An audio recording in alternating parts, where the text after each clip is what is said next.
Je suis Hunyo Yaovi Telesfor, fondateur du lycée polytechnique et professionnel HTC CETIP. Suivez-moi pour la découverte de notre lycée. Le lycée polytechnique HTC CETIP est situé à Godomé Carrefour Séminaire d'Atrokokodji et aussi à Calavi Zobadje, non loin du petit portail de l'université d'Abomey Calavi.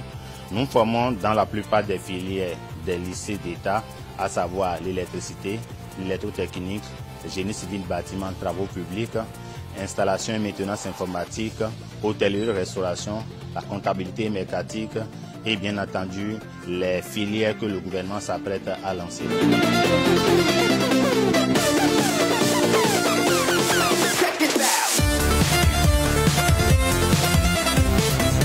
La formation professionnelle aujourd'hui exige beaucoup de pratique.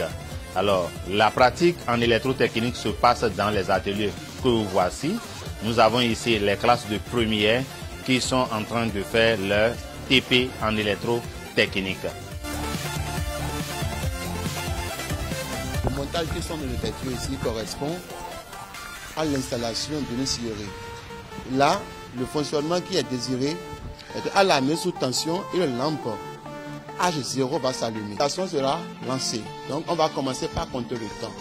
Après le temps, à la fin du temps, le comptateur, à la fin du temps, nous allons exciter le comptateur triangle. Donc le moteur va faire un démarrage progressif qui va se faire en deux phases. Premier temps, étoile, deuxième temps, triangle. Donc c'est le fonctionnement qui est désiré dans les scieries.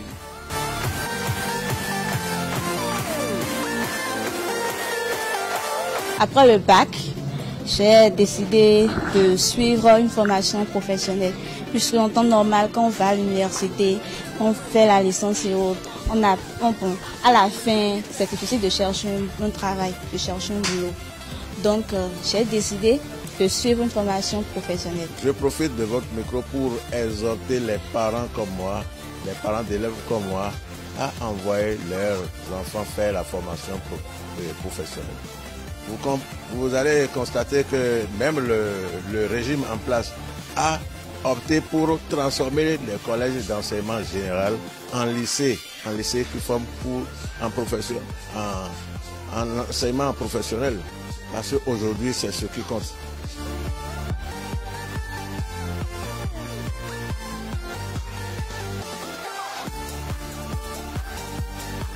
La formation professionnelle se passe un peu partout dans le monde et il faut avoir des repères, il faut avoir des références.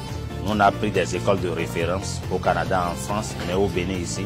Je prends par exemple le lycée Don Bosco que vous connaissez. Alors on s'est inspiré, on s'est rapproché d'eux pour dire nous avons tel projet et on voudrait le faire comme cela se doit. Et ils nous ont expliqué les tenants et les aboutissants. Ils nous ont accompagnés à mettre en place le plateau technique et avoir aussi le plateau humain. Alors, c'est leur atelier, l'atelier que vous allez trouver à Don Bosco. C'est leur atelier qu'on est en train de reproduire ici.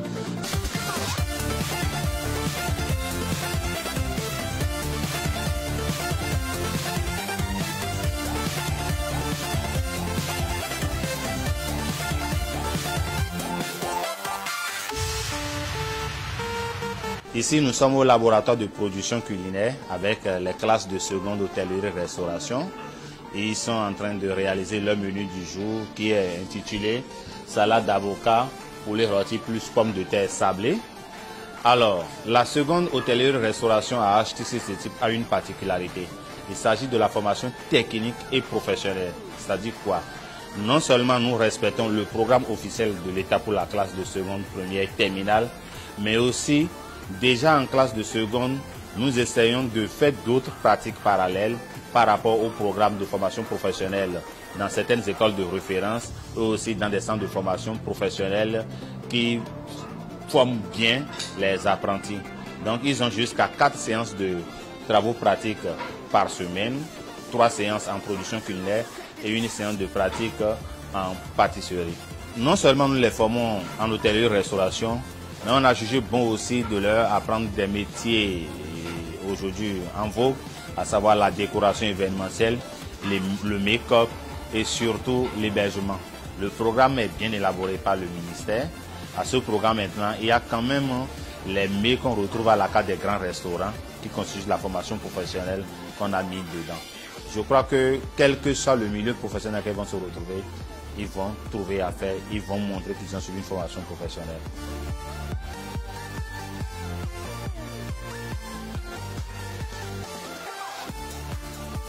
Est-ce qu'on peut avoir 365 mets pour avoir un mets par jour? On peut avoir au-delà de ça. La cuisine, c'est un monde très dense, très vaste.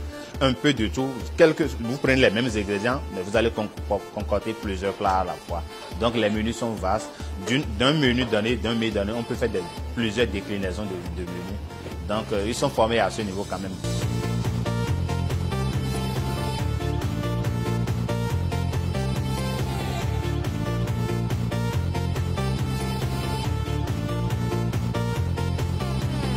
Nous sommes avec les apprenants en formation professionnelle en comptabilité mercantique, ce qu'on appelle la série G2. Alors, cette formation aussi a connu une amélioration HTCT. Non seulement ils sont formés par rapport au programme officiel de l'État, mais aussi ils sont formés dans des métiers, parce qu'il faut les envoyer en stage. Ici, la comptabilité et l'informatique se mélangent. Déjà avec leur professeur de comptabilité au lycée, ils font les cours comme cela se doit, mais un professionnel va venir et va essayer de reprendre ce cours avec eux, avec l'outil informatique, c'est-à-dire la saisie des données et comment exploiter ces données au niveau des logiciels de comptabilité et de gestion.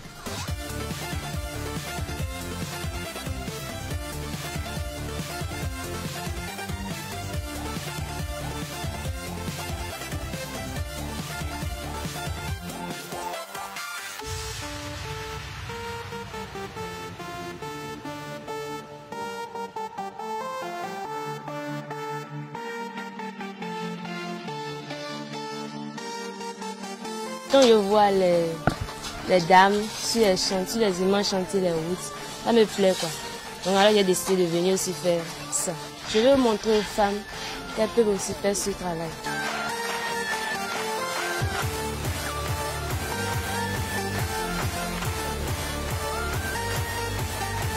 Les apprenants d'ici que j'ai rencontrés ici m'ont surpris parce qu'ils sont tous intéressés. À tel enseigne que j'ai le préfet même et le directeur même à comptabilité du même. Au cours de TP, ils sont beaucoup plus intéressés qu'au cours théorique. De façon générale, c'est ça. Mais eux, particulièrement, ils ont montré un engouement beaucoup plus que ceux que j'en rencontre ailleurs. Ils sont beaucoup plus intéressés par la pratique. Bon, c'est naturel, ça se comprend. Parce que c'est le concret.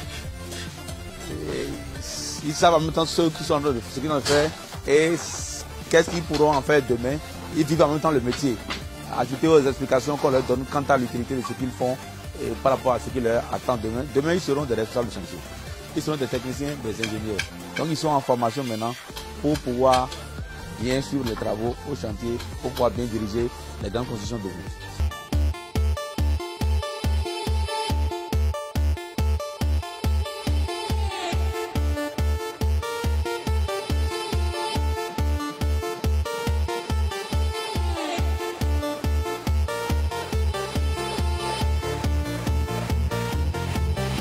Nous sommes en présence des élèves de la classe de seconde électrotechnique, la seconde F3. Et comme le veut les normes internationales, la pratique est au cœur de leur formation. Ils sont en atelier électricité, en train de faire du câblage.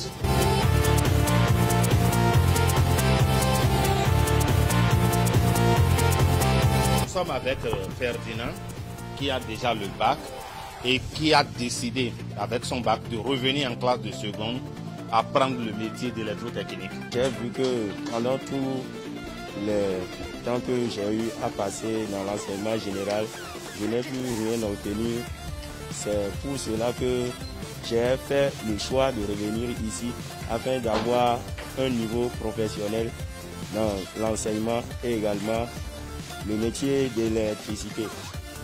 Ici, nous sommes en train de réaliser un montage cave pour un montage en cascade. Ce montage nous permet d'interrompre un cycle, d'en établir un autre à partir ou à l'aide d'un appareil à commande manuelle.